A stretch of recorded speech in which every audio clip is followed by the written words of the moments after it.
I'm down here at King George Beach again, on lovely Kangaroo Island. This is like a really cool spot. It's like a second valley, but cleaner and more reefs, more cliffs. It's really good. Can't wait to hit it some more. But there's no one around, so it seems like a good time to make a video where I actually show this thing off.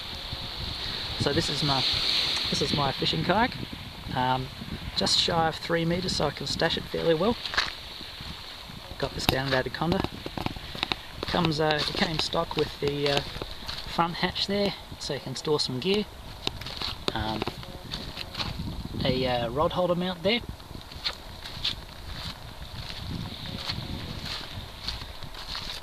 Some flush mount rod holders, and well at the back for storage.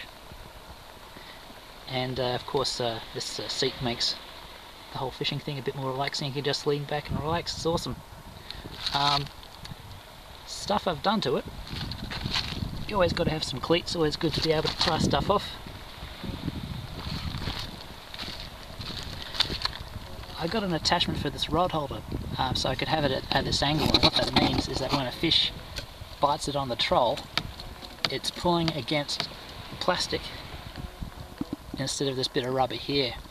I'm hoping to get a nice snapper on the troll, so that's something I want to specifically avoid for Kangaroo Island.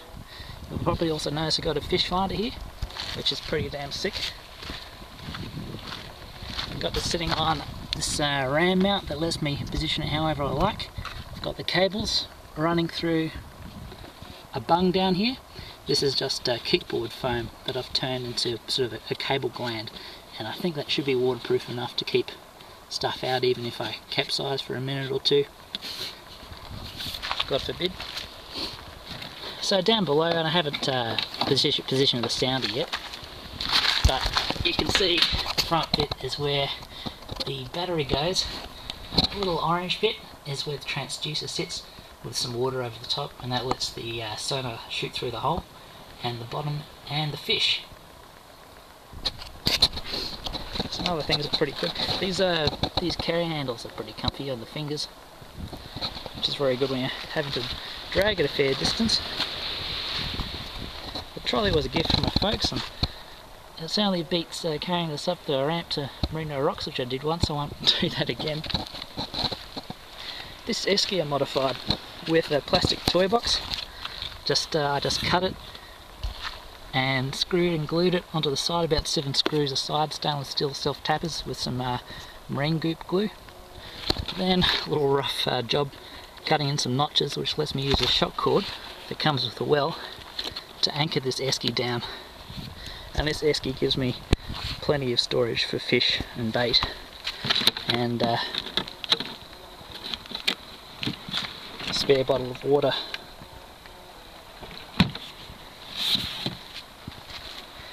My anchor, at Nick's recommendation, I got this Cooper anchor. Now this is really cool because it's quite light, but these fins on it, this hydrodynamic shape, lets it sort of glide through the water like a fishing lure almost, and always hits the ground in the same way. I've seen this myself when I was out diving with it, and that just settles in and grips very fast for its weight. And there's a reel of anchor rope. Probably could use thinner rope on this so I can get some more onto it. They'll have to do some testing. And then the anchor rope itself goes through this retrieval rope, which is then tied onto the side handle here, and that lets me bring the anchor to the side once I've finished reeling it in, and saves me having to spin around in the seat and get into dangerous positions where it could overbalance. On the side we've got these just simple elastic and hook paddle holders. Like these, it's simple and out the way, it does the job. And you can use it to hold other things, like I've got a gaff here. I'm getting a bit ambitious that I'll need to use this, but good to have it. Time will tell if, when gaffing a fish, I'll end up putting it through the side of the boat, and maybe I should bring some gaffer tape out with me with that happening. But Well, I've got the guard on it for now. I like to take a GPS out with me, especially in this case. I'm going to be out past sundown maybe, and there's well, there's a couple of shacks here which may or may not have lights on, so it could be hard to find. So that's good to keep safe there.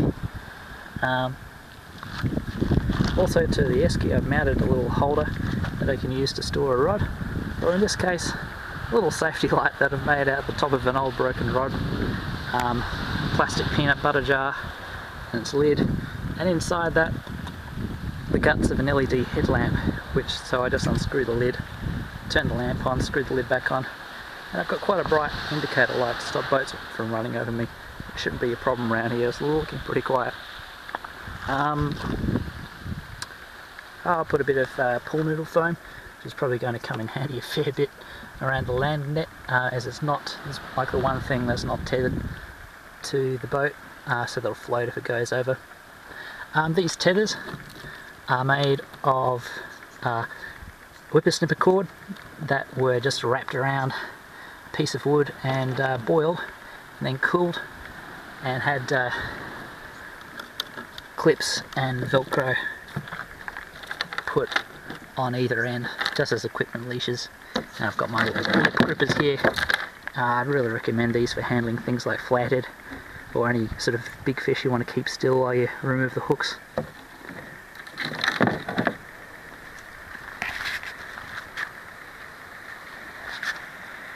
Yeah.